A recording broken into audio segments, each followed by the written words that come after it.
물으셨던 적이 있어요.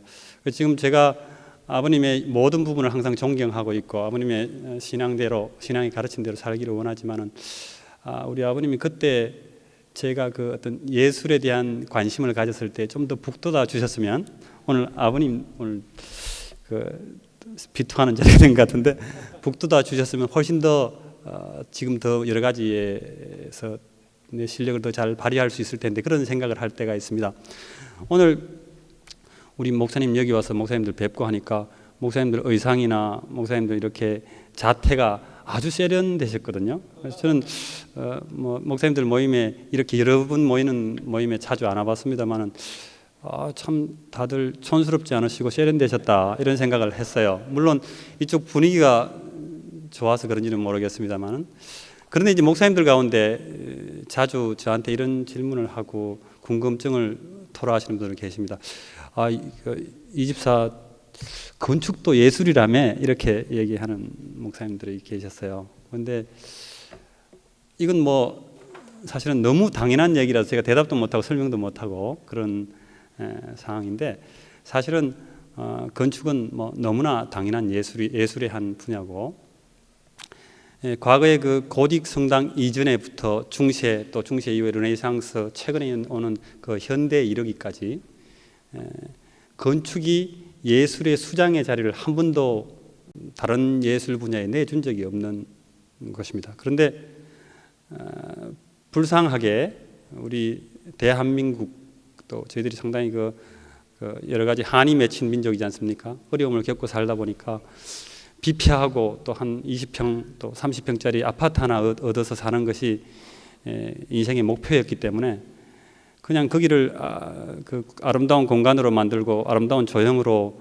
장식하고 꾸민다는 것 자체는 우리들한테는 사실은 사치였죠. 그러다 보니까 건축은 예술도 아니고 이제 그 건축 이외에 그림을 그린다거나 뭐 음악을 한다거나 또 조각을 한다거나 하는 것들이 예술인가 보다라고 생각하는 것이 사실은 우리 민족, 우리 국민들 전체에 사실은 만연되어 있는 사실이죠. 그러나 분명히 우리가 확실히 알아야 될 것은 다른 많은 예술보다도 더 건축은 우리의 시야를 피해갈 수 없다는 상황입니다. 여러분들이 목사님들도 여러 군데 많이 이제 국제적으로 여행도 다녀보시고 하시면 아시겠지만은 우리 도시를 한번 보시라고요. 우리 그 새롭게 건설되는 도시들을 봐도 참 우리가 눈을 이렇게 두고 편안함을 누릴 수 있을 정도로 또는 야 아름답군 하는 어떤 건축물이 주는 어떤 감동을 느낄 수 있는 것은 우리 주변에 없지 않습니까? 이것은 정말 우리 앞에 살았던 분들이 우리 도시나 건축물에 대해서 최선을 다해서 아름다운 것을 만들기 위해서 노력하지 않았던 것이기도 하고 지금도 저희들이 건축물의 어떤 가치나 또 우리가 뭐 집을 하나 사는 것도 새롭게 그것을 황금시켜서 막 돌려가지고 아파트 하나 사서 또다시 비싸게 팔고 하는 그런 어떤 재정을 확보하는 하나의 도구로 사용하지 건축을 우리가 사는 아름다운 어떤 보금자리 또 우리가 편안하게 누릴 수 있는 어떤 우리의 환경이라고 생각하지 않는 경향이 많습니다. 그래서 오늘 우리가 이 강연을 통해서 건축물을 어떻게 교회 건축을 잘 짓느냐 하는 얘기를 하기 전에 우리 가운데 그 건축이라는 것이 진정한 의미로서 우리의 삶을 풍요롭게 만들어주는 하나의 또 다른 가치다라는 것을 우리 목사님들이 알게 되시고 목사님들이 은연중에 그 목사님들 설교 가운데서도 그런 어떤 건축 예술에 대한 지식이 드러나시고 그러면 아마 제가 오늘 굳이 여기서 잡다한 설명을 드리지 않아도 우리 주변에 있는 환경이 달라지고 또 최소한 목사님들에게 설교 듣는 우리 성도들만이라도 우리 도시의 아름다움의 가치에 대해서 한번 생각을 할 수 있지 않겠나 그런 생각을 합니다. 그래서 저를 이렇게 불러주셔서 너무 감사하고요. 오늘 처음 이제 우리 얘기를 우리 시대의 예술이란 것이 무엇인가라는 것을 잠시 얘기하고 모르겠습니다. 제가 목사님들하고 그런 말씀 나눌 수 있을지 모르겠는데 간단하게 얘기하고 건축과 연계시켜서 그 다음 실제적인 강의로 들어가도록 하겠습니다. 지금 제가 어디에 제가 이렇게 손 들면 다음 걸로 넘겨주세요. 지금 좌측에 보시면 한 1100년대 중세에 시작 단계겠습니다. 그죠? 이때 지어진 1000년 이상 된 어떤 그 노트르담 성당입니다. 여러분들 방문해 보셨겠지만 이 노트르담 성당은 하나의 건축물로 되어 있는데 사실은 이 건축물을 만들기 위하여 모든 예술의 총 분야가 다 집결됐다고 보시면 됩니다. 간단하게 말씀드리면 건축을 만들어내기 위한 어떤 구조적인 이유 때문에 이런 첨탑이나 이 주변에 이렇게 거미발처럼 생긴 이런 버트리스 같은 게 생겼고요. 그 다음에 안으로 들어가 보면 장미창이라고 하는 스테인드 글라스, 아주 안쪽으로 가득 아름다운 빛을 끌어들이는 스테인드 글라스가 있는데 그것은 공예의 최고봉이라고 얘기할 수 있겠죠. 그리고 가까이 가서 보시면 주변에 있는 이런 작은 모든 조각들, 그러니까 이 조각들도 결국은 건축을 어떻게 완성시켜 나갈 거냐 하는 그 목표를 두고 조각이 발전되었다고 볼 수 있죠. 그리고 이제 노트르담 성당 안에 우리가 주일날 같은데 뭐 이렇게 미사 드리는 데 들어가 보면 그 속에 그 파이프 오르간으로 가득 차 있죠. 꽝 하는 파이프 오르간 때문에 우리가 예수를 믿지 않는 사람도 거기 가면 대부분 무릎을 꿇을 수 있을 정도로 그런 어떤 분위기를 갖고 있는 음악이 연주가 됩니다. 그것도 사실은 노트르담 성당이라는 그 돌로 만들어진 그 음향의 울림통이죠. 그 울림통에 의해서 그 아름다운 음악이 다른 뭐 작은 악기들하고 비교할 수 없을 정도로 압도하는 어떤 음악을 만들어내는 것입니다. 그래서 사실은 건축이 예술이냐라고 물으시지 마십시오. 건축은 사실은 중세 고딕 시대는 건축을 위해서 모든 다른 예술이 존재했다라고도 말할 수 있을 정도로 건축은 중요한 예술이었습니다. 그러니까 지금 1000년 전에부터 최근에 완성된 어떤 그 프랑스 남부에 있는 롱샹 순례 교회까지를 봐도 건물 자체가 안에 있는 예배당에 교인들이 모여서 예배드리는 아주 기본적인 그 기능을 중심으로 어떻게 아름답게 풍요롭게 인간들의 감성에 감동을 줄 것이냐라는 것을 이 건축을 통해서 만들기를 애를 썼다는 거죠. 그러면 이렇게 그 예술의 가치가 건축을 통해서 많이 발현되었는데요. 그러면 예술이란 무엇입니까? 라는 또 질문을 우리가 할 수 있을 겁니다. 지금 인류의 역사 속에서 예술은 아름다움을 만드는 기술이라고 그래가지고 항상 리릭하고 또 낭만적이고 어딘가 모르게 어떤 그 아주 예쁘고 한 그런 것들이 사실은 예술에 대한 전반적인 그 관례였습니다. 그런데 죄송스럽게도 오늘날은 아름다움을 표현하는 하나의 기술이 더 이상 예술이 되지 못한 시대에 와 있습니다. 이제 그거는 이제 그 모더니티, 그러니까 근대성이라고 얘기하는데요. 그래서 근대성을 이렇게 나누는 하나의 기점을 통상 그 프랑스의 보들레르라는 그 시인의 시를 가지고 많이 얘기를 하는데 그 시의 제목이 뭡니까? 악의 꽃이지 않습니까? 우리가 생각할 때 꽃은 항상 아름다운 것이었고 절대적으로 미의 어떤 변함없는 기준이 꽃이었었는데 꽃을 악으로 본 거죠. 그러니까 이 그 보들레르라는 사람의 생각 속에는 예술이라는 것이 이제 더 이상 아름다운 것만 만들고 이렇게 예쁜 것만 만드는 것 가지고는 인간에게 어떤 감동을 줄 수 없다라고 생각을 한 겁니다. 그래서 예술이 이제는 아름다움을 넘어서서 막 이제 혐오감과 놀라움까지로 이제 예술의 영역이 커져가고 있는데 우리 교회 내에 있는 그 성경적인 그 내용 속에서 지원하는 부분하고는 우리가 정확하게 매치를 시킬 수 없을 텐데 분명 지금 세상에서 얘기하고 있는 또는 예술가들 속에서 얘기하고 있는 그 예술의 영역은 우리가 생각해왔던 아름다움 이렇게 푸른 나무와 그 나무에 비치는 아른거리는 그 세너강의 물결 이런 것은 더 이상 아니라는 거죠. 그 다음 이미지를 한번 볼까요? 우리가 잘 아는 그 파블로 피카소 20세기 최고의 그 화가죠. 변함없이 자신의 예술 세계를 계속 발전시켜 갔던 이 파블로 피카소의 작품을 보면 아비뇽의 처녀들이라는 제목을 가지고 이 사람이 입체파라고 하는 큐비즘이라고 하는 하나의 어떤 그 미술의 사조를 새로 시작하는데요. 이 그림 자체에서 우리가 예쁘다, 고상하다라는 것을 느끼시기는 힘드실 겁니다. 그런데 지금 저 아비뇽의 처녀들이라는 제목을 갖고 있지만 사실은 그 제목 자체가 원전에 더 가깝던 아비뇽의 창녀들이라고 얘기하는 게 더 맞을 겁니다. 그만큼 이제 우리가 종래에 생각해 왔던 그 아름다움의 가치들이 많이 바뀌어지고 있고, 이 입체파 화가들이 관심을 가졌던 것은 연극 무대로 따지면 잘 다듬어지고 잘 포장되어 있는 연극 무대 앞에서 일어나는 그 무대의 장면을 보여주고자 하는 것이 아니라, 청중들이 무대 뒤로 이렇게 커튼을 젖히고 들어가는 거죠. 그러면 그 무대 뒤에 그 연극을 준비하기 위해서 막 뭐 배우들이 뭐 옷을 막 갈아입고 있고 막 화장하고 있고 막 지저분하게 떨쳐져 있는 그런 어떤 무대 뒤에 놓여진 그 사실을 오히려 보여주고자 하는 거죠. 그러니까 아름답게 예쁘게 꾸며져 있는, 장식적으로 되어 있는 것보다는 그 너머에 있는 그 본질적인 그 예술가의 생각들을 자꾸 보여주기 시작한 것이 20세기 초반에 벌써 있었던 일이에요. 그러다 보니까 아비뇽의 처녀들을 보면 그 처녀들의 얼굴을 분해하고 해체하고 부수고 찢고 다시 또 콜라주 재결합하는 그런 작업들이 이 아비뇽의 처녀들이라는 그 입체파 그림에서 우리가 느끼는 거죠. 근데 이까지만 해도 괜찮습니다. 이까지만 해도 뭐 그래도 나름대로 기존에 보아왔던 그런 그림들하고는 달리 새로운 그 공간적인 감각, 그러니까 하나의 얼굴을 표현하는 데 있어서 평면적인 것을 표현하지 않고 입체적으로 표현하는 것들, 야 멋있는 거다, 새로운 착상이다라고 얘기할 수 있을 겁니다. 근데 그 다음 이미지를 보면 우리가 잘 이해가 안 되는 겁니다.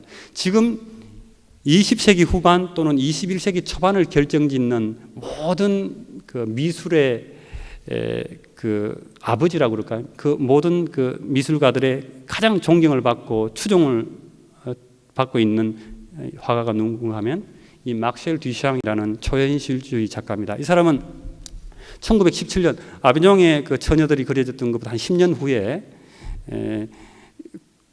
화랑에서 전시할 때 이 변기 하나를 이렇게 탁 갖다 놓습니다. 옆에 이렇게 사인이 보이죠? 여기에 사인이 보고 1917년 이렇게 사인 보이는데, 이제 레이드 메이드라고 그래서 기존에 만들어져 있는 제품을 이렇게 갖다 놓고 전시를 하고 이렇게 내 작품이다 이렇게 그랬는데, 이것은 이제 어떤 의미로 우리가 받아들일 수 있는가 하면, 이제는 우리가 예쁘게 그림을 정확하게 잘 그리는 것은 의미가 없습니다. 왜냐하면 사진이 생겼기 때문에요. 그 잘 똑같이 그리고 똑같이 초상화를 만들고 하는 것은 사진이 그 일을 다 할 수 있습니다. 이때 이미 사진이 나왔거든요. 이제는 화가들이 해야 할 일, 화가들이 돌파를 해나가야 어떤 그 영역이 뭔가 하면, 생각을 어떤 작품 속에 넣는 방법입니다. 그래서 이 작가들의 어떤 성향을 초현실주의라고도 얘기하기도 하고, 콘셉추럴 아트라고도 얘기합니다. 개념적인 예술이라고도 얘기합니다. 목사님들 지금 서서히 이제 졸리실 때가 왔는데, 이 개념적인 예술이 갖고 있는 의미가 뭔가 하면, 놓여지는 그 예술품의 이 가치는 별로 중요하지 않고, 내가 이 예술품을 여기에 놓으면서 내가 어떤 아이디어를 여기에 주입시켰느냐 하는 것이 가장 중요한 시기가 된 거예요. 이제부터는 그림 잘 그리고 뭐 멋진 걸 만드는 게 의미 아니고, 내가 여기다가 어떻게 이 작품에 대한 설명을 잘 늘어놓느냐 하는 것이 우리 시대의 예술의 어떤 가치로 가버린 거죠.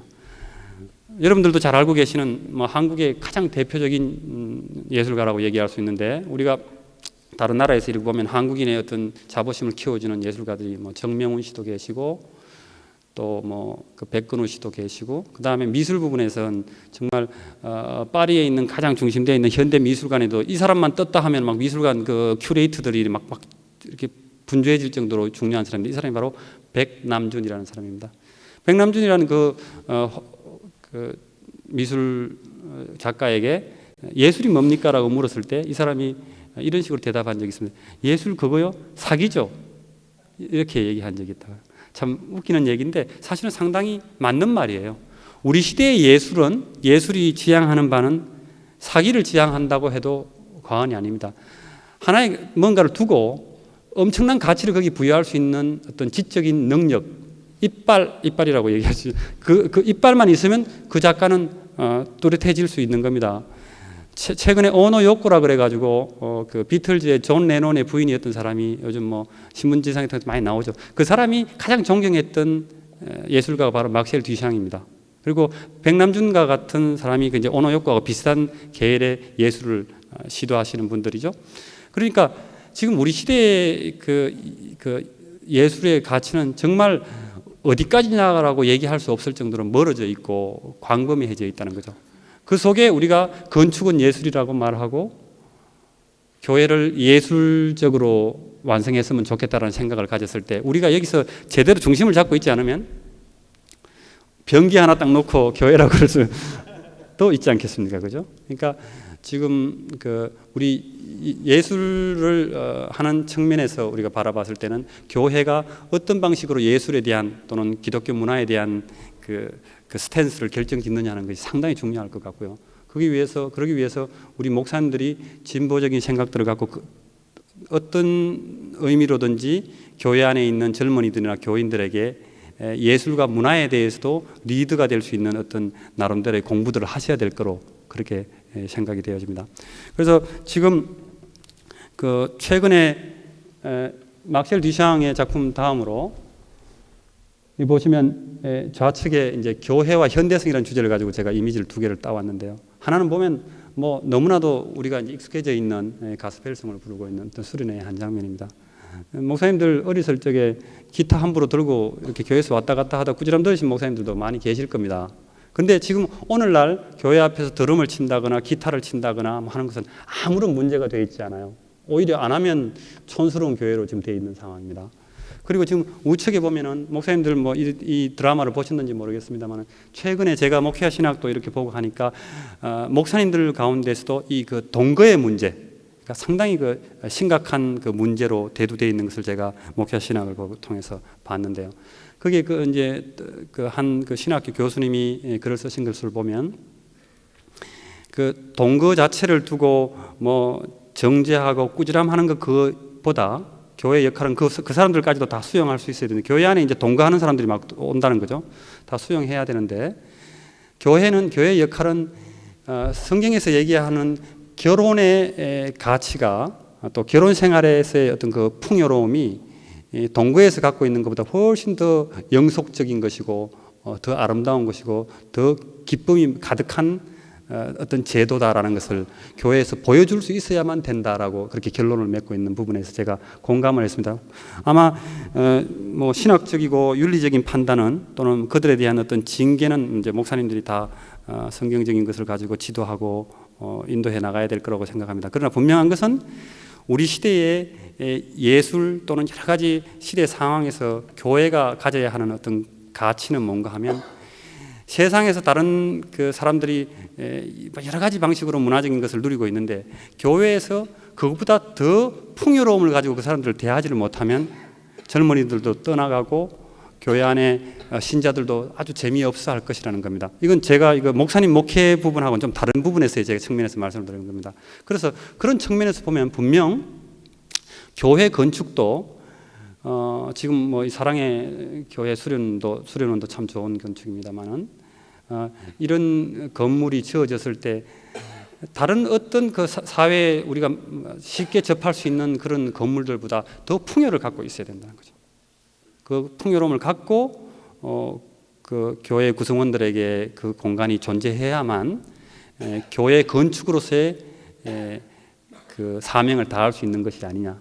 그런데 지금 과거에 얼마나 우리 기독교 선교 초기에는 모든 측면에서 기독교가 가장 문화적인 아방가르드였지 않습니까? 제일 먼저 천병처럼 우리가 역할을 담당했었지 않습니까? 그런데 지금 우리 주변을 살펴보면은 과연 우리의 문화가 또는 우리 교회 문화가 보여주는 어떤 풍요로움이 바깥에 있는 문화의 풍요로움보다 더 앞서가 있느냐는 것에 대해서는 의문의 여지가 많죠.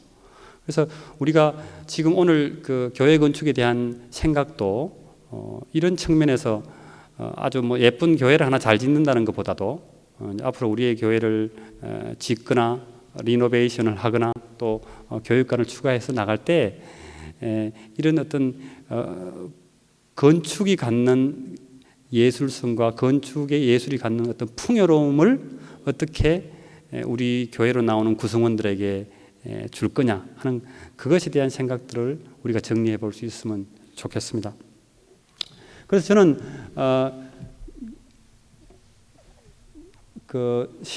우리 교회가 갖고 있는 어떤 풍요로운 가치는 결국은 실용적인 풍요로움을 가져야 되지 않겠느냐라는 생각입니다. 아마 제가 제시하는 이 정도의 실용적인 풍요로움 정도 되면 아마 피카소 정도의 수준일 겁니다. 아마 그 막셀 듀샹까지는 아직 오지 않았고요. 20세기 이제 초반에 이제 여러 혁명들이 많이 일어났는데, 특히 예술 분야에 있어서 많은 혁명들이 20세기 초반에 일어났는데, 그때 이제 시작된 그 개념들이 바로 실용성이라는 겁니다. 그 이전에 여러분들이 그 이전에 지어졌던 교회들을 이렇게 눈 감고 생각을 해보시면 온통 이제 장식적인 것으로 가득 차 있었거든요. 그런데 20세기 초반부터 이제는 실용적인 건축을 해야 할 시기다라고 건축가들이 얘기하기 시작했습니다. 그래서 그 당시에 비엔나에서 유명한 건축가 한 사람이 있었는데, 그 사람이 한 말이 있는데 그게 뭔가 하면 장식과 죄악이라는 책을 이 사람이 하나 썼습니다. 자세히 보니까 장식을 많이 하는 민족들, 장식을 많이 하는 나라들은 다 원시인들이더라는 거죠. 원시인들을 보면 막 전부 다 얼굴에 장식을 많이 하고 막 이상하게 그리고 그러지 않습니까? 그런데 오히려 세련되고 교양 있고 문화적으로 앞서 나가는 사람들은 보니까 최소한의 것을 가지고 살고 정리하면서 살더라 하는 것을 이 사람이 판단하게 되면서 아주 그 윤리적이고 종교적인 언어를 사용해서 건축을 설명한 적이 있습니다.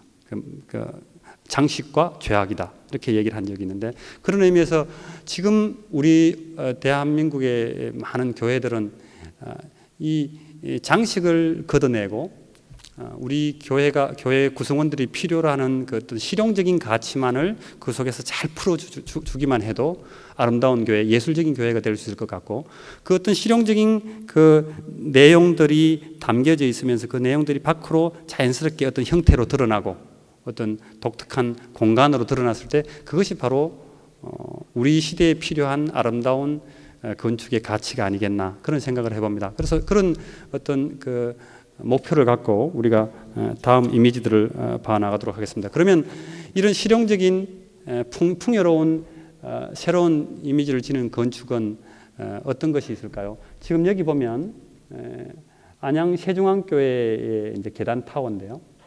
기존에 있는 교회가 이랬습니다. 리모델링을 했습니다. 리모델링을 해서 이거 잠시 쓰고 그 다음에 더 큰 교회를 짓기로 했습니다만, 목사님이 리모델링하고 나서 다시 더 큰 교회를 지을 이유가 없다고 이렇게 되어 있습니다. 그런데 지금 기존에 있는 여기에다가 저희들이 이런 아주 장식으로 보이는 아주 상징적이고 기념적인 타워를 하나 놓았습니다. 이 타워가 무엇인가 하면 안에 계단이 놓여져 있습니다. 왜냐하면 이쪽에 있는 1층으로 단층으로 되어 있던 것을 3계층으로 이렇게 더 추가해서 올렸기 때문에 이 3계층으로 올라가려면 풍성하고 큰 계단이 여기에 놓여져야 되죠. 그러니까 그 계단을 만들면서 자연스럽게 그 계단이 드러내는 어떤 하나의 볼륨, 계단이 만들어내는 그 드러나는 바깥의 형태, 그것이 완전히 교회를 새롭게 만들고 있습니다. 지금 이거는 경산교회 갈보리 홀인데요. 경산교회는 올해 나이 드신 분이 많으셔서 이렇게 경사로를 타고 교회 본당으로 올라가야 되는데, 그 장로님들 대부분 말씀이 엘리베이터를 놓으면 애들 손 타니까 엘리베이터 절대 놓지 못하게 했습니다. 근데 저는 그것도 반드시 좋은 생각은 아니라고 생각합니다. 요즘 애들 엘리베이터 가지고 장난치는 애들 없습니다. 다들 엘리베이터 타고 다니기 때문에. 근데 장로님들 생각에는 엘리베이터 놔두면 애들이 하도 이렇게 막 쑤셔대가지고 고장 날 거라고 생각했는 거예요. 그래서 하여튼 저는 동의를 하고 교회 예배당 올라가는 길을 그냥 경사로로 이렇게 만들었습니다. 경사로로 만드는 것은 하늘에서 떨어지는 이런 어떤 경건한 빛을 바라보면서 조용히 올라가서 예배실로 들어가는 어떤 과정적인 공간, 준비하는 공간으로서 가치가 있겠죠. 그런데 이런 어떤 장식적인 스테인드 글라스, 예수님 십자가 모양을 추상화시켜서 있는 스테인드 글라스를 왜 여기에 위치시켰느냐라고 여러분들이 물으실 수 있는, 실용적이 아니다라고 말씀하실 수 있을 거예요. 돈도 800만 원이나 들었습니다. 사실 뭐 예술가 값만 해도 더 많이 되겠지만 하여튼 여러 가지 저렴하게 해서 하여튼 800만 원 정도 들어서 했는데, 처음에 장로님들이 왜 이런 장식을 하느냐고, 장로님들이 장로교회 장로님들이시기 때문에 이렇게 이의를 제기하셨습니다. 그런데 사실은 여기서 예배당에 예배를 잘 마치고 내려오면 이 건너편 유리 너머에 뭐가 있었는가 하면 러브 호텔도 있고요, 뭐 그 식당 간판들도 여러 개 있고요, 온갖 지저분한 도시가 다 보였었어요. 그랬을 경우에 그 도시를 가릴 필요가 있죠. 가리면서 아름답게 가리자는 거죠. 어떤 상징적인 가치를 두고 가리자는 거죠. 그래서 이 두 가지가 맞아떨어졌을 때 그것은 좋은 건축일 수 있고 좋은 예술품일 수 있다는 거죠. 교회가 지향해야 할 바이다는 거죠. 그런데 이런 것 없이 그냥 바깥에 보니까 좀 벽이 심심하네 해가지고 뭐 예수님 양 안고 있는 그런 모습 이렇게 탁 이렇게 타일로 만들어가지고 예술이라고 생각하면 오산이라는 거죠. 그래서 지금 그 횃불 선교원 같은 데 가보시면 예수님 이렇게 양 안고 있는 거 이렇게 모자이크로 되어 있는데 예술가가 한 게 아니죠. 아주 상업적인 어떤 그 뭐 화가가 한 것 같은데 그 주변의 사람들은 밤마다 그것 때문에 무서워서 교회 가까이 못 간다고 그러지 않습니까? 그러니까 우리가 또 모르겠습니다. 또 저기 그 강남에 어느 교회 가면 부활교회인가 거기는 막 예수님이 그냥 그 부활했던 그 전경 벽면에 전체 다 그리고 있거든요. 근데 과연 그게 예술적이냐라고 생각했을 때는 저는 의문의 여지가 많습니다. 이제 그 예술품의 흉내를 내는데 예술품의 가치를 갖지 못한 것을 이제 키치라고 얘기하고 이제 우리나라 표현으로는 이발소 그림이라고 얘기합니다. 예, 이발소 그림은 이발소에도 다 그림이 하나씩 이렇게 붙어 있죠. 삶이 그대를 속일지라도 슬퍼하거나 노여하지 말라. 뭐 그렇게 이제 뭐 고난의 날을 견디고 이기면 그 이라 하면서 이렇게 박 갈고 있는 이런 그림인데 그게 다 이렇게 옛날에 있는 명화를 어설프게 흉내내 가지고 카피해 가지고 이렇게 붙여서 온 그 사방에 뿌려 놓은 거거든요. 그런 걸 우리가 키치라고 그러는데 진정한 의미에서 비례나 색깔이나 모든 것을 갖추지 않고 대충 흉내낸 어설픈 작품이라는 거죠. 그런 것들을 통해서 오리지널하지 않고 새롭지 않은 것을 통해서 교회에 그런 것들 더욱더 붙이는 것, 그것은 참 바람직하지 않는데 이런 방식으로 우리가 필요에 의해서 그 필요를 해결짓는 하나의 방법으로 이 문제를 풀어나갈 수 있다면 그것은 아주 좋은 교회 건축의 한 예이고 교회를 더욱더 풍요롭게 만들어 나갈 수 있는 하나의 방법이라고 얘기할 수 있겠습니다. 그러면 그 다음 이미지, 새로운 교회 건축을 위해서 우리가 정리해야 할 개념들 한 5가지를 말씀을 해보겠습니다. 제가 쓴 그 책에서도 얘기하고 뭐 여러 부분에서도 이것을 언급을 했습니다만은 읽을 때 하고 또 실제적으로 교회를 지을 때 하고 또 좀 다릅니다. 왠지 뭐 또 좀 다른 걸 덧붙이고 싶고 그런 생각도 있거든요. 다시 한번 개념을 한번 정리를 해보시고 물론 이것이 정답은 아니고요. 이 어떤 근본적인 방향을 여러분들이 이해하시고 그다음 그 속에서 이제 플렉시블하게 융통적으로 교회 건축에서 적용시킬 수 있으면 좋을 것입니다. 첫 번째는 열악한 교회 환경으로부터의 자유입니다. 이거는 이제는 제가 이렇게 강연 다니는 데서는 별 문제가 되지 않는 것 같았습니다. 목사님들이 다 교회 건축의 필요성, 또 교회 교육관의 필요성, 좋은 공간이 있어야만 좋은 교육이 될 수 있고 말씀 전가하는 데 유리하다는 것을 누구나 다 이제 아시기 시작했는데 한동안은 교회는 왠지 우중충하고 꼬질꼬질한 것이 더 낫다라고 생각했던 어떤 분위기가 있었던 것 같습니다. 그래서 집은 막 화려하게 해도 목사님들 중에서도 그런 생각을 갖고 계신 분이 계실 거라고 생각하는데 차도 이렇게 목사님들 능력으로는 그랜저를 뽑으실 수 있지만 좀 이렇게 낮춰서 그 SM5 정도로 타시고 그러신 분들 계시죠. 저도 그렇습니다. 저도 이제 제가 막 있는 비용을 다 쳐가지고 더 좋은 차를 타고 싶은 욕심이 있지만은 야, 이것도 이런 차 타서 남들이 또 손짓하면 어떡하 하는 그런 어떤 두려움, 그런 것들 때문에 이렇게 좀 저렴한 차를 타고 그러기도 하는데 목사님들도 아마 그러신 분들이 계실 거라고 생각합니다. 좋은 겁니다. 그러니까 우리가 절제라는 부분에 있어서 좋은 건데 교회 건축에 있어서 너무 그런 것이 그 청교도적인 어떤 그런 그 윤리성이 너무 지배를 하다 보면 근검과 전략이 오로지 최고라는 것 때문에 교회 건축 아주 우중충하게 해놓고 막 자꾸 이렇게 누추하게 가는 것이 스스로 만족하는 그런 분위기가 만연했던 시기가 있었던 것 같습니다. 이제는 그렇지 않은데 그래서 교회 건축이 어떤 열악한 환경에서 지내는 것은 결코 좋지 않다는 생각이고요. 지금 우리 시대에 우리가 살고 있는 주거나 우리가 일하는 일터를 바라보면 정말 삐까뻔쩍하죠. 시원하고 여름엔 시원하고 겨울에는 아주 따뜻하고 그런데 교회만 뭐 선풍기 빙빙빙빙 돌아가고 뭐 시끄럽고 저도 지난번에 여기 와서 강연할 때 아주 힘들었던 적이 있는데 말을 해도 목사님이 말이 다시 들어오질 않아 귀가 멍멍하고 막 그럴 경우가 많이 있습니다. 근데 그거는 뭐 결코 바람직한 것이 아니죠. 그래서 열악한 환경으로부터 우리가 자유할 수 있어야 되고 아주 풍요로운 환경을 가지고 우리가 교육시키고 또 예배를 드릴 수 있어야 될 것 같습니다. 지금 여기도 상당히 덥네요. 어떻습니까? 제가 옷을 입고 있어서 옷을 입고 있어서 그런데 하여튼 이 교회는 별로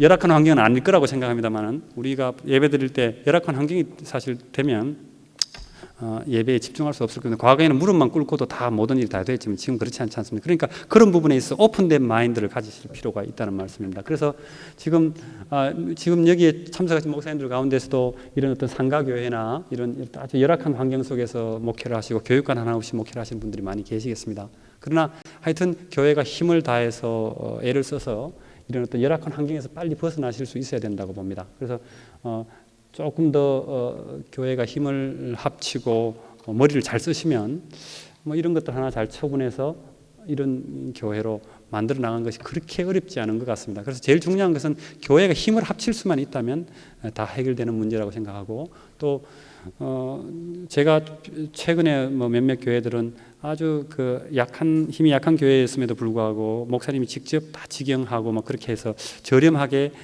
자신들의 보금자리를 마련해 나가는 것도 봤거든요. 그러니까 열악한 환경을 빨리 벗어나도록 하셨으면 좋겠습니다. 그다음 그리고 교회 아무리 지금 이런 강연을 통해서 많이 인식되고 하지만 사실은 아직도 교회가 권위적이고 좀 드라마틱한 형태를 갖고 있는 것이 교회의 모습이라고 생각하는 분들이 많이 있는 것 같습니다. 특히 연세가 많으신 목사님들 가운데 그런 의식이 많이 만연되어 있는 것 같습니다. 그래서 교회를 웅장하게 만드는 것, 그것이 어떤 신의 권위를 보여주는 하나의 방편으로 생각하는 것 같은데, 그래서 이것도 상당히 웅장한데 제가 보기에 이만큼 거대한 공간이 필요할까라는 생각을 저도 해보는 거죠. 그러니까 항상 좋은 교회, 큰 교회는 거대해야만 된다는 생각은 아마 이런 신전이라는 데서부터 의식에서부터 온 것 같아요. 과거에 이런 신전들을 보면은 휴먼 스케일을 넘어서 있습니다. 그러니까 이집트 시대에 이런 신전들이 왜 저렇게 큰 기둥들을 갖고 있는가 하면 신은 우리보다 더 클 거라는 생각이죠. 신은 우리보다 더 크니까 일단은 사람보다 훨씬 사람이 보기에는 그냥 기함을 할 만한 그런 어떤 거대한 규모를 가지고 있어야만 그 속에 어떤 신이 임재하고 있는 공간이라고 생각하는 그런 착각들이 있었던 것 같고요. 그 다음에는 미학적으로 이렇게 동그란 어떤 완전성을 이렇게 추구하는 것, 이런 형태를 추구하는 것이 어떤 하나님의 교회, 신의 전이다라고 생각하는 그런 생각들을 바꿔야 될 것 같습니다. 여러분들 지금 이거 보시면 우리 교회가 뭐 이런 걸 기둥을 넣고 뭐 이런 형태의 연연하려고라고 생각하시고 지금 돌아가셔서 한번 보십시오. 뭐 교회가 안 그런 교회도 있겠습니다만 지나가면서 그런 교회들 많이 볼 수 있습니다. 엄청나게 거대하게 막 십자가로 교회 전체에다가 다 이렇게 그려놓은 교회도 있고요. 막 그 두 동네에서는 그거밖에 안 보일 정도로 그런 것들 어떻게 거대하게 만드는 것이 교회의 어떤 가치를 보여줄 수 있는 어떤 방식이다라고 생각하는 그런 것들이 우리 속에 모름지기 있습니다. 그런 것들로부터 우리가 자유로워져야 될 것 같습니다. 죄송합니다만 저희 경희대학교는 철저하게 넘어가 버렸네요. 경희대학교는 철저하게 저렇습니다. 예, 우리 경희대학교 교문도 그렇고 서울에 있는 캠퍼스, 수원에 있는 캠퍼스, 본관 전부 다 기둥이 10주가 쫙 가득 차 있습니다. 그런데 얼마 전에 외국어 대학도 이제 캠퍼스가 2개가 있는데 외국어 대학교는 목사님들 중에 외국어 대학 출신이 계신지 모르겠습니다. 아마 공감을 하실 겁니다. 외국어 대학 자세히 이렇게 지나가면서 보면 경희대학교 서울에 있는 캠퍼스 옆에 있는 화장실 같습니다. 그러니까 외국어 대학교는 꼭 이렇게 중고등학교 건물처럼 되어 있거든요. 아주 실력 있는 사람들이 배출되는 좋은 학교입니다만은 그러니까 이 외국어 대학 사람들한테 항상 어떤 컴플렉스가 있었는가 하면 언제든지 기회가 돼서 우리가 대학을 하나 이렇게 짓든지 본관을 하나 지으면 경희대학처럼 저렇게 막 큰 기둥 있는 걸 하나 지으리라 하는 그런 컴플렉스가 있었던 모양이에요. 그래서 외국어 대학 용인에 있는 캠퍼스에 가보면 여기가 경희대학교인가 라고 생각할 정도로 본관 앞에 엄청난 기둥이 이렇게 놓여져 있고 그런 것을 볼 수 있습니다. 그거 보면 들어가면 기둥은 멋있는데 들어가면 항상 썰렁하게 되어 있습니다. 왜냐하면 우리 시대에 우리가 필요로 하는 기능이 그거하고 맞아 떨어질 수가 없거든요. 예, 여러분들이 지금 마차를 타고 다닌다고 생각을 해보세요. 여기서 폼 날 수 있죠. 우선 뭐 찰스 황태자가 마차를 타고 이렇게 꿀렁꿀렁 다니면서 이렇게 결혼식 할 때는 멋있습니다. 전 세계에 이목이 집중되고. 근데 찰스 황태자 보고 매일 그 마차 타고 다니라 그러면 타고 다니겠습니까? 그것처럼 우리 시대가 다른 기능들을 요구하고 있는데 그런 어떤 형태에 연연하는 경우가 너무 많고 교회도 분명히 그럴 것입니다. 아카데미즘이 뭐 만연되어 있는 대학에서 그렇다면 교회가 안 그럴 수 없거든요. 그래서 제가 이름 대면 줄줄줄 댈 수 있는 많은 큰 교회들이 그런 형태들을 갖고 있습니다. 그런데 그것은 바람직하지 않고 신전의 어떤 그 개념을 지향하는 것은 우리 프로테스탄트 개신교 교회가 지향해 나가는 공간 제작의 방법과는 배치가 된다라고 아시면 좋겠습니다. 그다음 세 번째는 장식적인 전통으로부터의 자유. 우리가 항상 익숙해져 왔던 수많은 그 교회의 형태는 이런 첨탑의 형태를 갖고 있죠. 근데 이 첨탑의 형태는 이 첨탑 만드는데 이 전체 비용의 반은 들어갈 겁니다. 그래서 평당 공사비 한 300만 원 들면 이 첨탑 만드는데 한 100만 원 정도는 들 거 아니겠습니까? 그러면 우리 이걸 가지고 교육관 하나 더 지을 수 있는데 이것은 이런 장식적인 가치로부터 우리 빨리 독립을 해야 합니다. 그래서 지금 기존의 교회가 갖고 있는 불필요한데 자꾸 이렇게 장식하는 부분으로서 자유로워져야만 아름다운 교회 건축을 이룰 수 있을 것입니다. 그래서 이 시대는 이런 것들을 통해서 신의 권위나 어떤 자신들의 정성을 하나님에 대한 자신들의 신앙을 표출하려고 했던 시대가 있었죠. 그런 시대는 그것이 나름대로 아름다운 모습이었겠습니다. 그리고 이 사그라다 파밀리아라고 하는 그 바르셀로나에 있는 성당의 한 벽면을 저희들이 보여줍니다. 와, 이거 정말 한 벽면의 일부가 이렇게 아름다우니 교회 전체는 얼마나 더 아름답겠습니까? 근데 문제는 요 뒤에 지금 날짜가 없다는 게 문제입니다. 1877년부터 지어진데 아직도 지어지고 있습니다. 그래서 이거 가지고 물론 예술품으로서 바르셀로나 올림픽 때 이 사그라다 성가족 교회라는 뜻인데 성가족 교회가 아주 뭐 관광객들을 많이 불러 일으킨 건 사실입니다만은 아직도 지붕은 없습니다. 지금 이쪽에 있는 벽체만 지금 올라가고 있습니다. 계속 올라갈 겁니다. 주님 오실 때까지. 근데 이것은 바람직하지 않다는 거죠. 뭐 제가 다니는 교회도 너무 크게 시작을 해가지고 7, 8년 동안 저희들 계속 체육관에서 쓰고 있습니다. 이제 소망컨대 우리가 이제 다음 해 초기에 저희들이 이제 본당에 입당하리라는 소망을 갖고 있습니다만은 하여튼 너무 크게 잡아가지고 뭐 이거는 좀 크기하고 좀 다른 주제입니다만 너무 우리가 제대로 이렇게 기획을 하지 못한 일 때문에 7년 동안 그 거대한 뭐 4,500억에 달하는 교회를 지으면서 계속 체육관에서만 예배 드리는 거예요. 아주 넌센스죠. 이런 모습들을 우리가 가지지 않으려면 이런 장식적인 교회의 전통, 이 장식 예쁘게 꾸미는 것을 가지고 우리의 정성을 하나님께 보이겠다는 그런 어떤 서툰 생각으로부터 우리가 자유할 필요가 있겠다는 것이죠. 제가 이런 식으로 말씀을 드리면 목사님들 다 댁에 돌아가셔서 교회에 돌아가서 다 적용하실 수 있으시겠죠? 어플리케이션은 목사님들이 하시는 겁니다. 저는 좀 더 개념적인 말씀만 드리고요. 그 다음 권위적인 예배 의식으로부터의 자유입니다. 과거의 고딕 성당이나 수많은 우리나라 초대 교회 그 평면들을 보면 이렇게 길죠.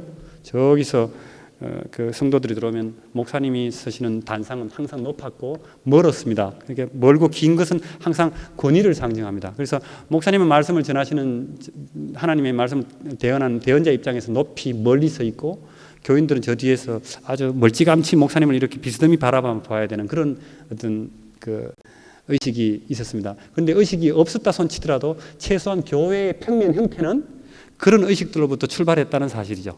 그러니까 고딕 성당은 이렇게 거의 뭐 재래 의식만 행할 정도의 그런 그 평면 형태로 되어 있지, 목사님의 말씀, 목사님의 표정 또는 앞에서 인도하는 사람들의 그 모든 것들이 그 듣는 그 회중들에게 전달되도록 평면이 짜여져 있지 않았다는 거죠. 그 재래 의식을 위해서 만들어졌는데 그것을 그냥 우리가 답습해서 오랫동안 사용을 했죠. 여기서도 사실 그런 모습들이 많이 있다고 볼 수 있습니다. 지금 상당히 높죠, 이거. 이렇게 높을 필요는 사실 없거든요.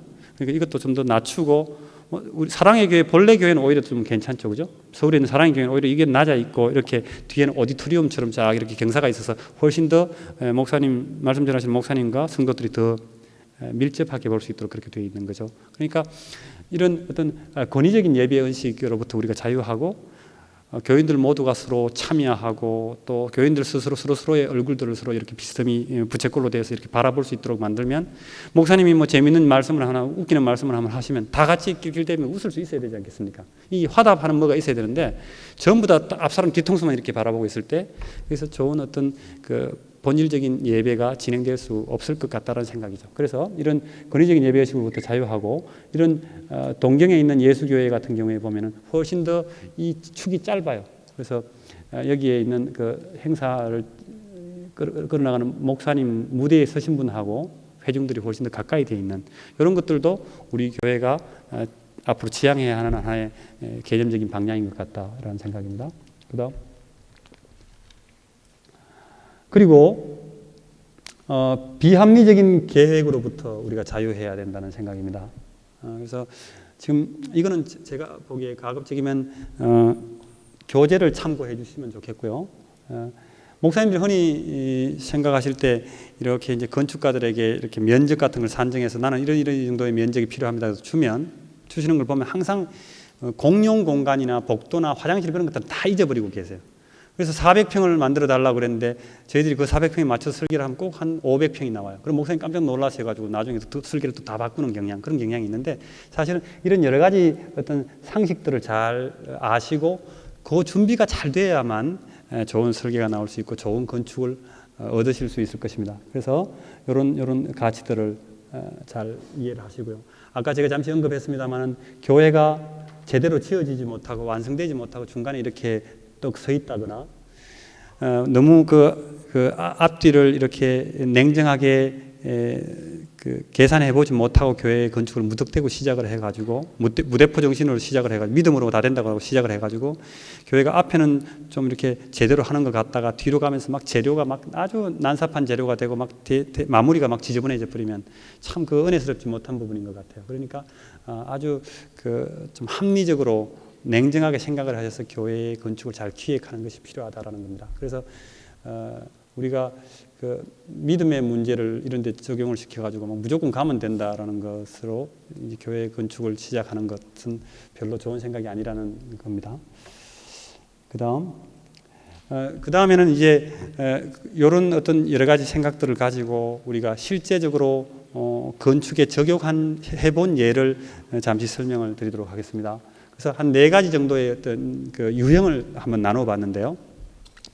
건축물이란 것이 역동적인 것이고 오르가닉한 아주 그 모든 상황에 따라서 다 달라지는 일들이기 때문에 이렇게 몇 가지 유형으로 구분하는 것은 바람직한 것이 아니겠습니다만은 이렇게 목사님들에게 설명하기 좋도록 이렇게 유형으로 구분해봤습니다. 분명한 것은 건축 설계는 그 기성복이 아니고 맞춤복입니다.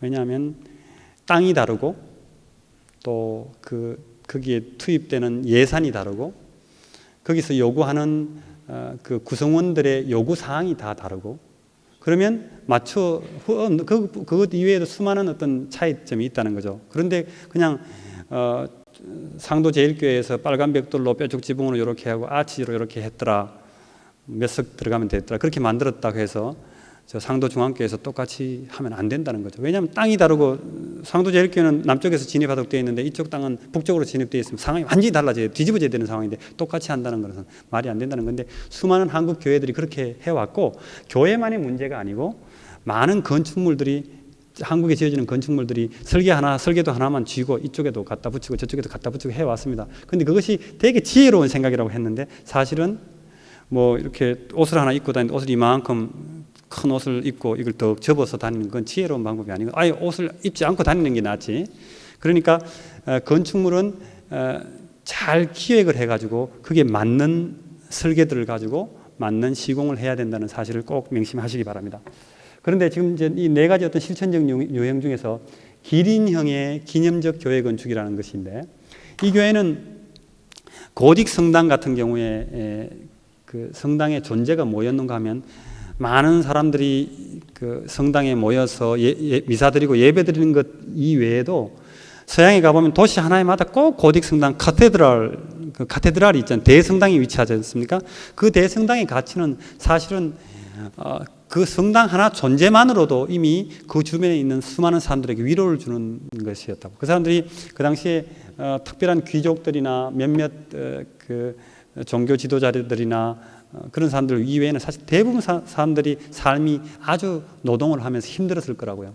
우리가 지금 요즘 세상 세월이 가면서 왜 이렇게 인간 사는 게 더 힘들어지냐라고 여러분들 말씀하실런지 모르지만 우리 세계사 속에 보면은 1차 대전 전에 벨 에포크라고 그래서 아주 아름다운 황금 시대가 있었습니다. 그때는 전기도 발명되고 자동차도 발명되고 전기기관도 발명되고 해가지고 이 상태로 나가다가는 이 세상이 분명히 천국처럼 될 거라는 그런 기대를 가졌던 시대가 있었어요. 그때를 우리가 이제 인류 역사 속에서 가장 아름다운 시대라고 얘기하는데, 그 시대에도 비엔나 같이 그렇게 잘 사는 도시에도 사람들이 굶어 죽는 사람들이 많았대거든요. 그러니까 우리가 지금 살고 있는 이 시대는 옛날보다는 훨씬 더 잘 살고 있는 시대인데, 과거에 고딕 성당이 존재했던 그 시대는 고딕 성당의 존재 자체가 주변에 있는 사람들에게 많은 위로를 줄 수 있었던 시대였다는 거죠. 그래서 기린형으로 이렇게 이 동네 속에 한 유럽의 도시 속에서 예배당이 하나 쭉 뼈다귀 이렇게 높이 솟아 있는 것 자체가 힘들 때 우리가 저 교회를 바라보면서 하나님의 나라로 우리가 갈 수 있을 것이다라는 그런 어떤 위로를 받는 장치였다고요. 그런 측면에서 보면 이 기린형 교회의 가치는 아주 합리적인 가치였다라고 볼 수 있습니다. 그런데 이제 오늘날 시대는 이 기린형의 그 기념적인 가치가 훨씬 더 축소되었다라고 볼 수 있겠습니다. 그래서 지금 다음 이미지를 보시면 지금 경산교회라든지 대전에 있는 주안의 교회 같은 경우에는 기린형의 예가 되겠는데, 주안의 교회는 유성이라고 하는 그 관광 특구 주변에 호텔도 많고 아주 복잡해요. 이 속에서 교회가, 목사님은 지금도 이 교회를 빨리 팔고 딴 데로 옮기시고 싶어 하시죠. 저는 목사님 이런 데 교회가 있어야 되지 않습니까? 말씀하시는데 목사님은 그래도 여기는 교회에 있을 자리가 아니라고 그렇게 말씀을 하십니다. 그렇기 때문에 더더욱 교회가 기린형으로 교회의 외모에서 교회가 드러나 줘야 될 거라고 생각을 했습니다. 그래서 주변에 있는 많은 빌딩들 속에 수많은 그 현란한 간판들 속에서 교회가 뚜렷이 나타났으면 좋겠다는 생각으로 기린형으로 디자인됐고요. 뭐 이 자체가 하나 이렇게 빈 박스로 올라간다고 해서 비용이 크게 많이 들지는 않습니다. 하늘나라를 담고 있고 십자가를 담고 있기 때문에 아마 주변에 그 도시 속에서 교회의 어떤 외형적인 모습이 나름대로 시사하는 바가 있을 것이라고 생각되어서 지어진 어떤 기린형의 한 유형이고요. 그 다음에 이건 경산교회인데, 기존에 있는 50년 정도 되어 있는 황암교회 옆에 새롭게 정축되면서 지어진 교회입니다. 이 교회는 이 교회가 생기면서 기존에 있는 교회하고 함께 조그마한 하나의 광장을 만들어내고 마을 사람들이 이쪽에 교회 예배당에서 이제 쉴 수 있는 그런 어떤 플라자가 하나 생겼습니다. 그럼에도 불구하고 이렇게 단순한 형태의 박스형의 교회 건물을 지으면서 경산교회가 주변에 있는 아주 복잡한 지역 속에서 좀 뚜렷이 드러나기를 원했습니다. 그래서 기존에 우리가 보는 어떤 수직의 첨탑형 형태와는 좀 다른 디자인을 가지고 했고, 이쪽에 있는 어떤 도로 사선 제한 같은 걸 받아서 이렇게 깎아서 만든 어떤 기린형 기념적 교회가 되겠습니다. 그래서 이런 교회들은 우리가 지금 추구하는 바 그 개신교적인 아이디어를 갖고 실용적인 교회를 만들어 나가는 데서부터 조금 의아심을 가지게 할 수 있는 그런 디자인이지만, 이런 어떤 기념적인 가치가 필요했었다라고 말씀을 드릴 수 있겠습니다. 그 다음 두 번째는 그 노루형의 도시적 교회 건축이라는 건데요. 노루라는 동물 자체가 워낙 그 불필요한 것들을 하나도 갖추지 않고 정말 필요한 것들만 갖고 단출하게 이렇게 만들어진 교회, 그 동물이지 않습니까? 그것처럼 교회도 도시형에 놓여지는 교회는 아주 컴팩트한 어떤 그 공간적인 가치를 갖고 지어졌으면 좋겠다라는 생각입니다.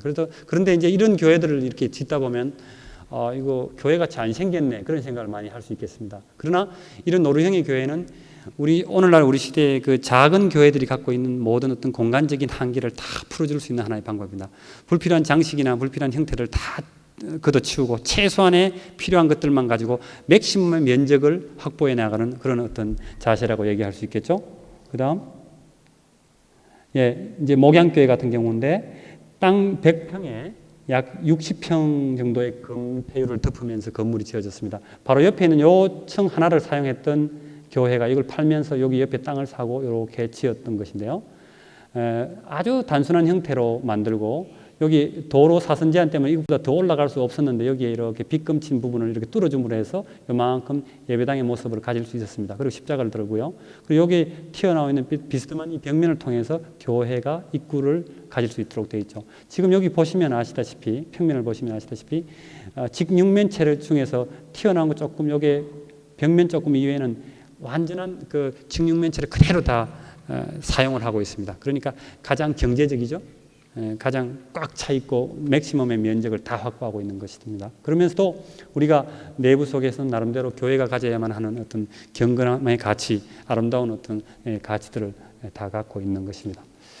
그리고 이제 이 교회 이제 구성원들에게 이 교회가 왜 좋은가, 많은 분들이 방문하고 그런데 왜 좋은가라고 물으면 교회답지 않아서 좋다라는 말을 해요. 근데 뭐 교회답지 않지도 않는데, 그래서 교회 강대상 같은데 뭐 작은 실내악 연주도 가능하고, 그래서 이 교회를 통해서 이 주변에 있는 다른 그 분들이 교회 이외의 다른 기능으로도 많이 사용할 수 있도록 그렇게 디자인되어 있는 거죠. 그러니까 너무 교회처럼 보이면 아마 그렇게 사용하기를 꺼려하시는 분들도 계실 겁니다. 그래서 컴팩트하게 지어진 노루형의 교회라고 볼 수 있고요. 그 다음 이거는 죽전에 위치한, 분당 죽전에 위치한 그 또 다른 노루형의 도시적 교회 건축인데요.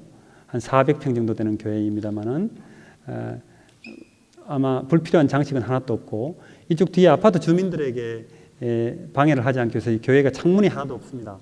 옆으로는 창문이 하나도 없고요. 요 첨탑 형태로 되어 있는 이쪽으로 빛이 들어와서 성찬대를 비추고 있고, 여기가 강대상이 됩니다. 그래서 아파트 주민들은 아주 만족해하고 있죠. 자기네들이 들여다 보이지 않기 때문에. 그런데 교회는 절대 그 창문이 옆에 있을 필요가 없습니다. 왜냐하면 지금 여기도 지금 창문이 옆에 있지 않지 않습니까? 그러니까 교회는 나름대로 이렇게 듣기 위한 공간이고, 이렇게 어떤 공연 공간과 일맥상통하는 점이 있기 때문에 옆에 창문을 만들어 놓으면 창문을 그 10중 8구 다 커튼으로 가리게 됩니다. 그러니까 교회는 오히려 소리가 밖으로 나가지 않고 또 밖에 있는 소리가 들어오지 않도록 하기 위해서 창문을 옆에 두지 않을 필요가 있고, 그러면서 교회가 나름대로 항상 이런 인조 조명을 쓰지 않고 밝으려면 천정을 뚫으면 됩니다. 그러니까 이런 방식으로 뚫어주시면 뭐 전혀 어둡지 않은 풍요로운 교회가 되는데, 수많은 그 교회 그 지도자들이나 건축위원들이 뭐 이렇게 저희들이 설계한 건물들을 갖고 가면 이 교회 왜 창문이 없냐고 이렇게 불만을 토로할 때가 있죠. 근데 창문은 옆에 있는 것만 창문이 아니라 위에 있는 것도 창문이거든요. 근데 옆에 있는 창문은 어떤 가치를 갖고 있는가 하면, 하나는 정경을 확보하겠다는 이유가 하나 있고, 그 다음에 빛을 끌어들이겠다는 이유가 하나 있고, 그 다음에 환기를 목적으로 하는 이유, 한 이런 세 가지 정도의 이유를 갖고 있습니다. 그런데 교회에서 필요한 창문은 이렇게 옆에 있는 정경이 뭐 주변 도시가 아름답지 않을 경우에 아름답지 않은 도시를 바라보고 예배에 집중되지 않는 그런 정경은 가릴 필요가 있다는 거죠. 그러니까 이 세 개의 창문의 기능들을 어떻게 우리가 잘 활용하느냐에 따라서 교회에 적합한 창문을 만들어 나갈 수 있다는 얘기입니다. 그 다음, 이거는 이제 캥거루의 형의 전원적인 교회 건축인데, 시골에 있는 교회, 넓은 땅을 갖고 있는 교회에 아주 적합한 교회라고 생각합니다. 캥거루는 이렇게 아기 주머니 속이 외부인데 거기서 젖도 먹이고 자기 새끼를 이렇게 보호하지 않습니까? 그러니까 교회가 시골에 있는 교회가 덩그러게 도시 있는 교회를 흉내를 내 가지고 덕 짓는다는 거나, 아주 넓은 그 건축 대지를 확보해 놓고 사랑의 교회 수련관에 갔더니 멋있더라 해서 그걸 그대로 갖다 놓는다는 건 상당히 넌센스죠.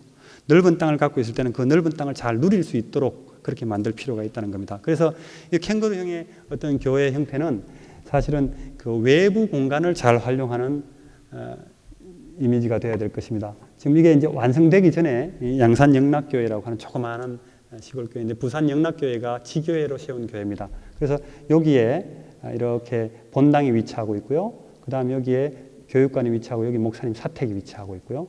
그리고 이게 큰 허벌판에 놓여져 있기 때문에 이 마당 자체가 참 쓸모있게 쓰여지기를 원했어요. 그래서 이쪽으로 경사로가 놓여졌어요. 지금 경사로가 완성이 안 됐는데 경사로가 놓여지면서 이렇게 교회를 쭉 올라가서 진입할 수 있도록 그렇게 만들어진 건데, 또 중요한 사실은 이 교회의 담장처럼 만들어진 경사로와 뒤에 있는 이 볼륨과 이 큰 예배당 볼륨 전체가 이렇게 둘러침으로 말미암아서 마치 캥거루의 그 아기 주머니처럼 외부 공간이 적극적으로 사용될 수 있도록 교회 공간으로 이렇게 확보한다는 의미를 갖고 있겠습니다. 그래서 요거 외에 요거하고 비슷한 교회들이 많이 이제 제시가 됐는데, 지금 뒤에 전시되고 있는 것 중에서 광암교회라고 양주군에 있는 교회인데 거의 비슷한 형태를 갖고 있습니다. 그래서 주변에 산란스러운 어떤 그런 것들로부터 교회를 이렇게 보호하되, 그러나 그 교회의 그 내부 공간이 오픈되어 있어서 교회 젊은이들이나 또 외부 사람들이 잘 활용할 수 있는 교회의 마당으로 될 수 있는 그런 생각, 이런 것들은 어쩌면 전원적 교회 건축이 가져야 할 것입니다.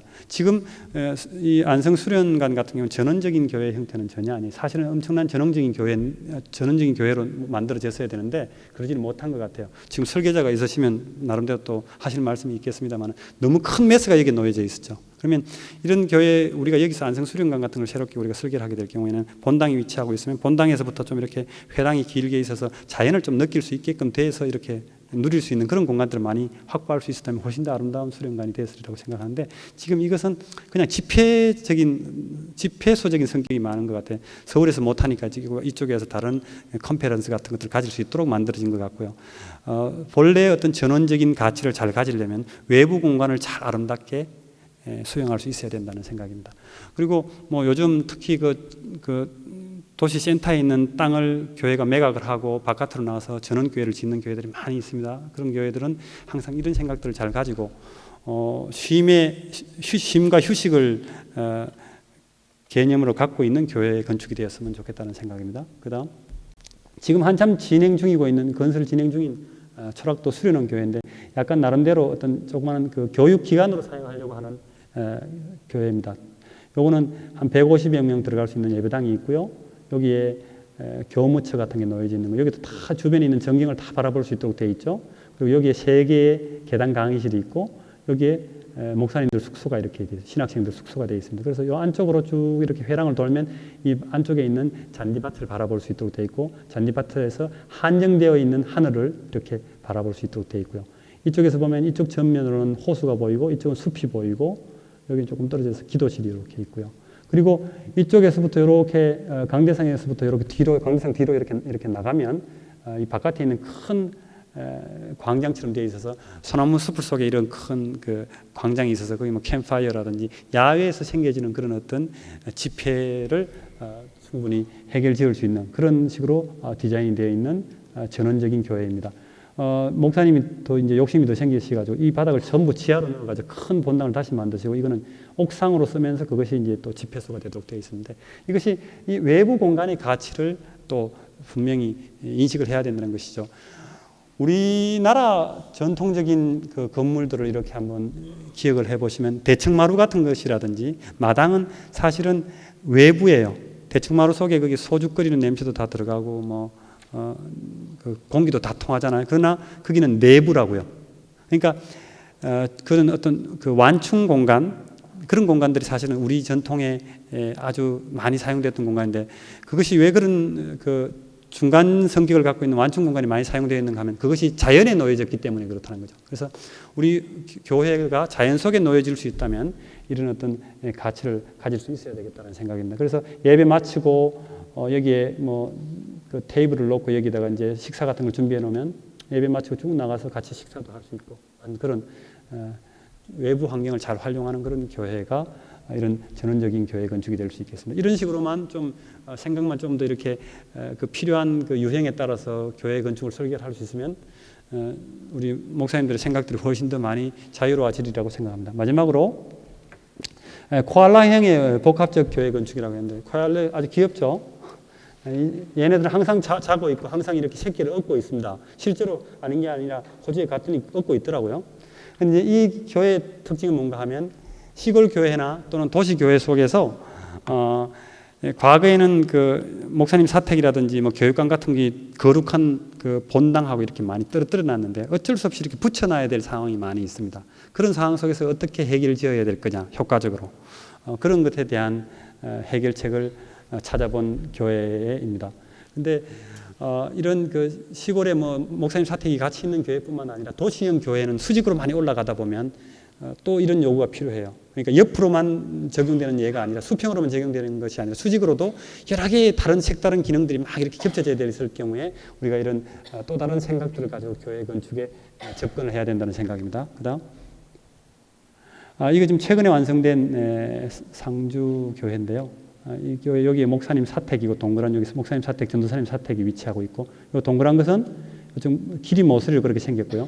여기가 예배당 전체를 오르락내리락 하는 홀이고요. 여기가 본당입니다. 그리고 여기가 식당 부분이고, 여기가 카페테리아라고 해서 옆에 있는 다른 중고등학생들을 교회가 잘 수용할 수 있도록 되어 있습니다.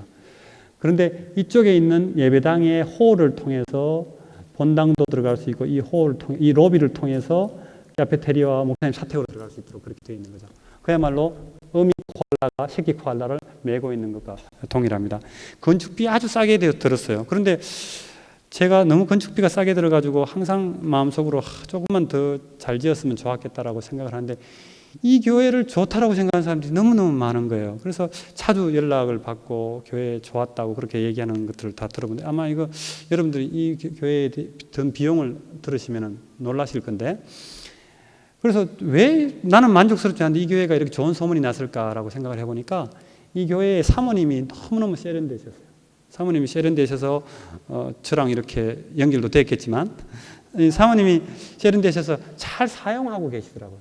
그러니까 교회 아무리 잘 지어도 사용하는데 뭐 이상한, 전혀 어울리지 않는 그런 가구 놓고 벽보 이상한 거 몇 개 붙여버리면 깨끗이 그냥 교회는 끝이 나버립니다. 우리나라의 모든 건물들이 그래요. 건물도 아무리 잘 설계해봐야 간판 붙여버리면 건물 하나도 보여지지 않는 것들을 보면 알 수 있죠. 그래서 특히 이 교회에서는 이 교회가 완성되고 나서 주변에 있는 조경을 한 1,000만 원 정도를 들여서 조경을 아주 신경 써서 조경을 완성을 했더라고요. 제가 몇 달 후에 가보니까 제가 설계했는 교회하고 달리 막 더 좋은 교회가 되어 있더라고요. 그래서 결국은 우리는 그냥 밥그릇이나 만드는 것이고 그 밥그릇의 내용을 담는 사람들은 사용하시는 분들이구나, 이런 생각을 했어요. 그래서 지금 아마 이 교회 목사님이 바로 가까이 사시니까 아마 더 아름다운 교회로 잘 이렇게 유지가 될 수 있는 것 같다는 생각이 들고요. 주변에 있는 지역에 상당히 큰 공헌을 하고 있는 문화센터로서 잘 사용되어지고 있고, 지난번에 제가 방문했을 때는 그 행사하는 그 행군 전국 순례하는 학생들이 있죠. 대학생들이 여기 와서 한 무대기 자고 있는 걸 봤습니다. 네. 그다음,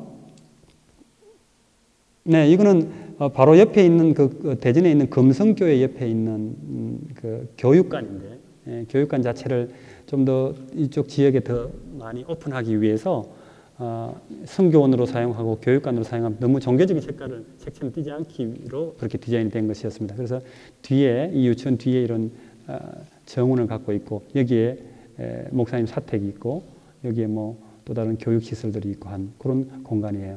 그래서 이런 복합적인 교회 건축은 전혀 생각들을 기존에 우리가 갖고 있었던 어떤 이런 구태의연한 형태의 교회 건축의 아이디어로부터 완전히 다른 생각들을 가져야만 이 본래의 그 기능들을 완수할 수 있을 것이다라는 생각입니다.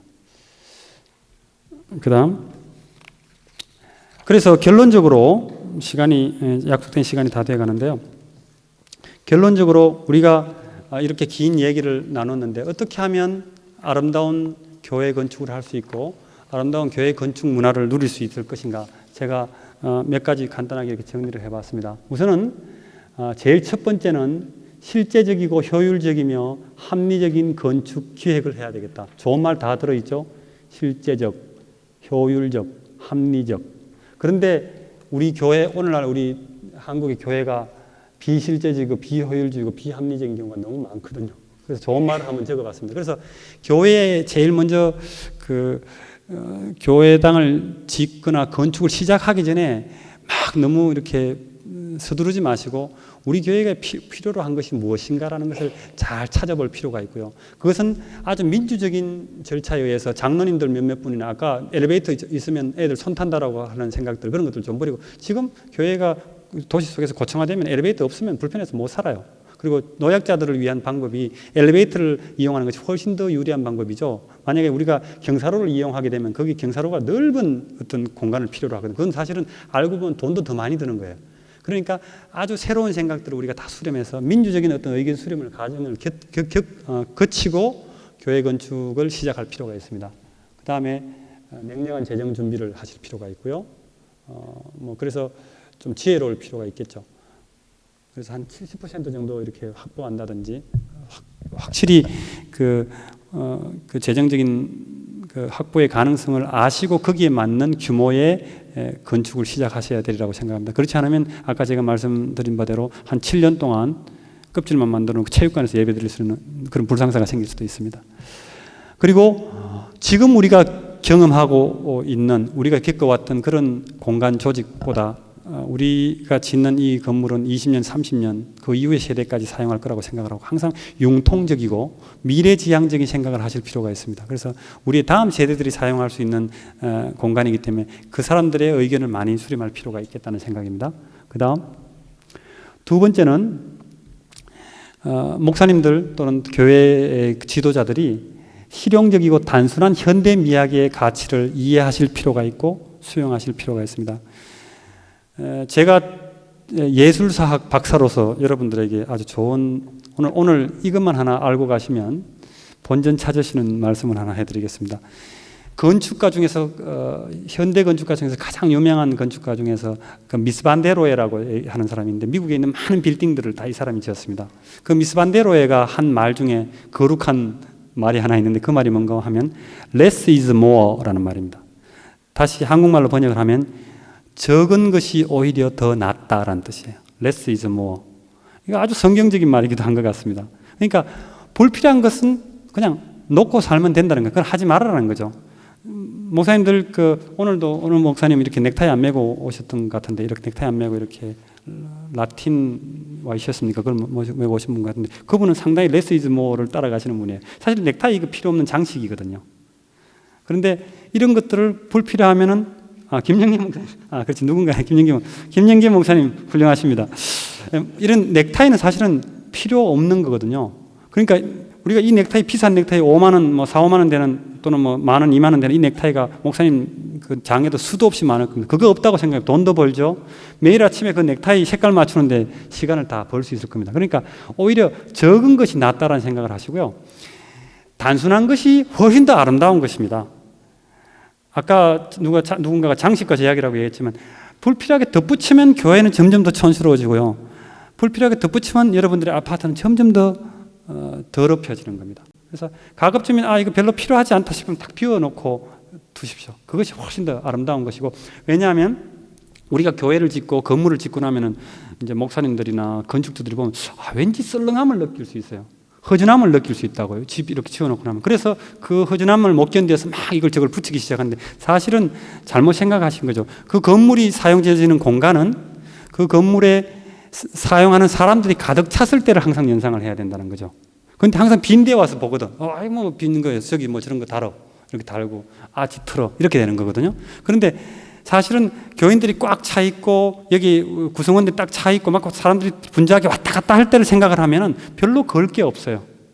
별로 장식할 게 없다는 말씀이죠. 그러니까 less is more라는 것을 여러분들 잘 명심하시고 항상 단순함의 가치를 추구하십시오. 그런데 우리가 단순한 것을 만들 때에 좀 제대로 예쁘게 아주 이렇게 깔끔하게 정리를 하지 못하면 원시적이 돼요. 상당히 이거 위험한 얘기인데 어설프게 단순하게 하면 원시적이 됩니다. 그러니까 단순함만은 그냥 잘 모르고 단순함만 추구하다 보면 그게 되게 촌스러운 어떤 결과물을 만들어낸다는 거죠. 근데 단순함의 결과는 아주 돈도 좀 많이 들이고 잘 마무리가 돼줘야 그것이 사치스러운 것이 됩니다. 그러니까 사실은 가장 사치스러운 것은 가장 단순한 거예요. 그러니까 지금 전 세계에서 이렇게 칼책, 카르티에라고 그러고 제일 비싼 시계 200만 원, 300만 원 하는 그런 시계들 보면요. 돈 내기 아까울 정도로 단순합니다. 그리고 여러분들 목사님들도 이렇게 좀 명품에 관심이 있으신 분들 명품 사지는 않더라도 명품에 관심은 가지십시오. 명품들이 다 단순함을 갖고 있어요. 아주 심플합니다. 그러니까 심플한 것이 가장 사치스러운 거예요. 잘 모르시겠거든 심플한 걸 고르십시오. 모든 물건 중에서. 그러면 2등은 확실히 합니다. 교회도 그렇게 되면 교회는 저는 너무너무 그것이 절실한 것 같습니다. 교회는 심플한 것 자체가 벌써 착 세련되게 심플하게 딱 완성이 되면 그 교회 자체가 이미 교회가 발현하는 어떤 메시지가 많은 겁니다. 교회가 품 있는 사람들이 모이는구만. 저 교회는 세련된 사람들이 모이는 거구만. 교회가 아주 검소하면서 나름대로 수준을 갖고 있구만. 이런 생각들을 분명히 다른 사람들이 가질 겁니다. 그런데 항상 이제 뭔가 이렇게 부족한 사람들, 컴플렉스가 많은 사람들이 항상 이렇게 그러니까 원시적인 사람들이 많이 덧붙이게 되죠. 오늘 좀 많은 얘기를 했는 것 같은데 그래서 지금 이 과거의 이런 어떤 형태의 이런 중시의 그림들을 보면 이 그림들을 가지고 우리가 건축물을 짓는다고 생각을 한번 해보자고요. 이런 장식적인 것이 많이 덧붙여져 있는 이런 것들을 가지고 우리가 건축물을 짓는다고 하면 여기에 어떻게 공간을 우리가 배열해 넣겠어요? 그러니까 여기는 이런 형태 속에서는 실용적인 공간이 나오기 너무너무 힘들다는 사실이죠. 그런데 우리가 왜 이런 공간들을 지금까지 선호했었는가 하면 왠지 있어 보이기 때문에 꽉 차 있어 보이기 때문에 우리가 이걸 선호했던 것이거든요. 그런데 이제는 여러분들이 생각을 이쪽으로 바꾸십시오. 이거 몬드리안이라고 하는 네덜란드 히딩크의 나라 아주 합리적인 사람들이죠. 세계에서 제일 합리적인 사람들이 네덜란드인데 그 네덜란드 출신의 화가가 그린 몬드리안의 그림입니다. 물론 어떻게 보면 저게 무슨 그림이야, 돈 내기 아까울지 모르죠. 그러나 이 그림, 이 현대적인 미학의 가치를 여러분들이 이해하시고 수용하실 수 있다면 이것을 뚝뚝 나눠서 쓰기에 너무너무 편리하고 실용적이고 이 나름대로 아름답습니다. 그리고 대한민국에 있어서는 우리가 살고 있는 21세기를 살고 있는 이 대한민국에 있어서는 이 단순함의 가치가 너무너무 절실합니다. 이런 거 아무리 뾰족 지붕으로 화려한 교회 아무리 해봐도 소용이 없습니다. 왜냐하면 주변이 너무 지저분하고 너무 화려하고 너무 사치스럽기 때문에.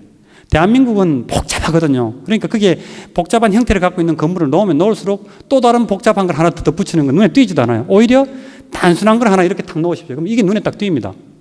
왜냐하면 주변이 너무 막 난삽하기 때문에. 그래서 저는 우리 학생들을 가르칠 때도 그러고, 야, 너희들 무조건 단순함의 미학만 느껴. 그럼 너희들 앞으로 평생 먹고 산다. 그렇게 얘기하고 있어. 그리고 이제는 그런 것이 단순함의 미학을 사는 그것을 필요로 하는 많은 고객들이 생겼습니다.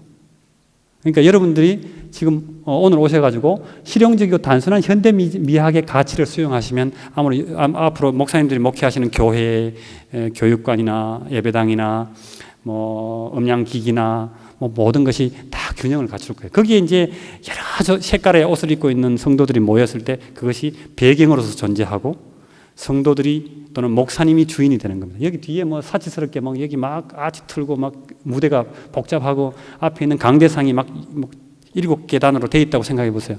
그거는 전혀 그 주인을 주인공답게 만들지 안 하는 거거든요. 그러니까 이런 단순함의 미학과 현대 미학의 가치를 여러분들이 수용하시면 좋겠습니다.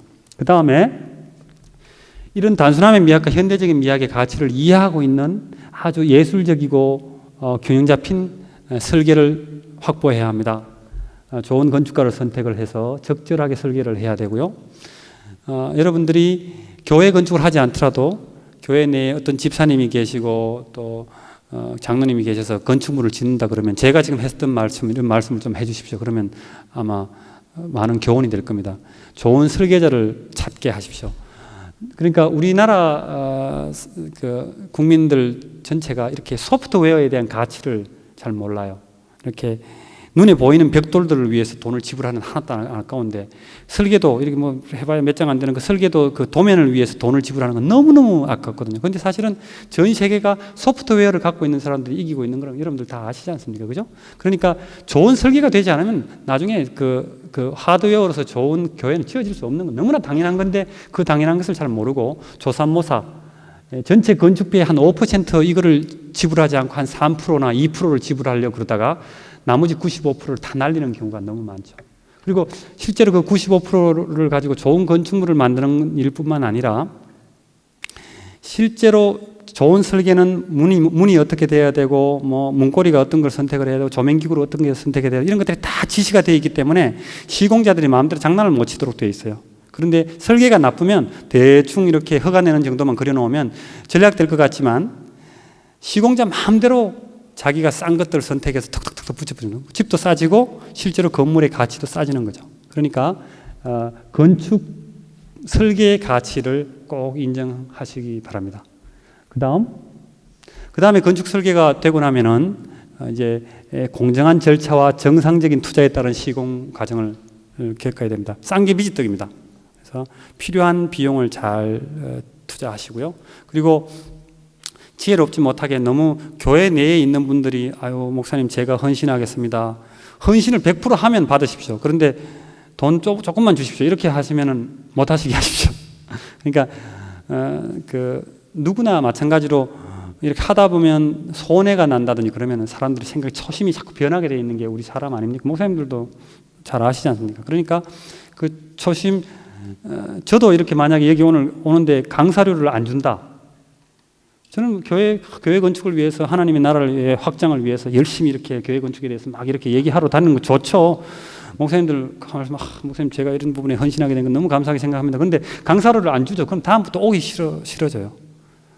그런 게 있다는 말씀이죠. 뭐 안 오겠다는 말씀은 아니고 강사를 안 주셔도 오겠습니다만은 하여튼 그런 마음이 있는 것처럼 사업을 하시는 분들에게 있어서는 뭐 너무너무 그 당연한 사실이기 때문에 교회 안에 구성원들이 만약에 잘못 개입되게 되면은 교회 건축을 아주 망칠 수가 있습니다. 왜 그렇습니까?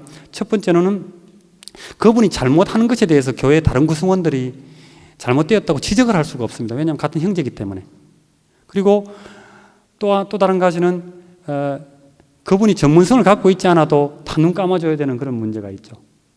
그리고 그분이 경영하는 회사가 우리 모든 성도들이 한 헌금으로 그분의 회사로 돈이 들어간다는 것은 아주 교인들이 뭐 건축 헌금을 하는데 부담을 느낄 수가 있다고 보여지고요.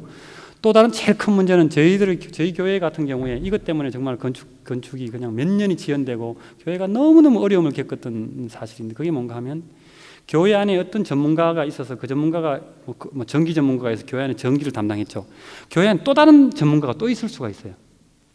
그럼 이 사람은 이분이 하신 일은 모든 게 다 나쁘다고 전 교회에 소문하고 이 사람 완전히 사기꾼이 돼 있어. 결국은 뭐 교회를 나가게 되는 그런 불상생활이 생기고, 그러다 보면 뭐 그게 막 이제 서로 막 양쪽 측에서 양쪽 공방이 돼요. 막 교회 전체가 막 그걸로 분열이 되고. 그래서 교회가 작은 교회든 큰 교회든 상당히 정당한 절차를 겪으면서 정당하게 비용을 지불하면서 교회를 지어나가는 건 너무너무 중요한 사실인 겁니다. 이건 뭐 교회 건축의 일뿐만 아니라 교회에서 재정을 지원하는 모든 부분에서 목회자들이 인식해야 될 부분인데, 건축은 제일 적나라하게 드러나는 것이죠. 왜냐하면 제일 비싼 사업이거든요.